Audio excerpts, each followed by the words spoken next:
মনোরঞ্জন দ্বীপ জল খলনায়ক। কারণ আমার বাড়িতে তো সন্ত্রাস, আমাদের জানমালের হুমকি এবং আমাদের মাইরা ফেলার জন্য কোনো ব্যাপার না তার জন্য। আরে তোরা খাচ্ছিস কা, আমার বুক বিক্রি করবি কেন? তাহলে বিক্রি যখন করবি না আমাদের অধিকার দিয়ে দে। আমাদের জানমালের তো কোনো নিরাপত্তা নাই।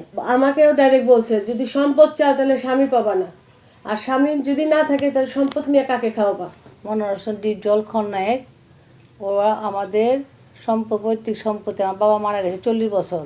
এই 40 বছরের মধ্যে আমাদের কোনো খোঁজ খবর নেয়, আর আমরা যে অফার দিচ্ছি ওদের তাও আমাদের মানে নেই। আমার 40 বছর ধরে আমাদের ঘুরাচ্ছে, আজ না কাল আজ না কাল করতে করতে এখন আমরা আদালতের কাছে গেছি। আদালত আমাদের রায় দিয়েছে, আমরা এখন আবার মিডিয়ার সামনে আসছি।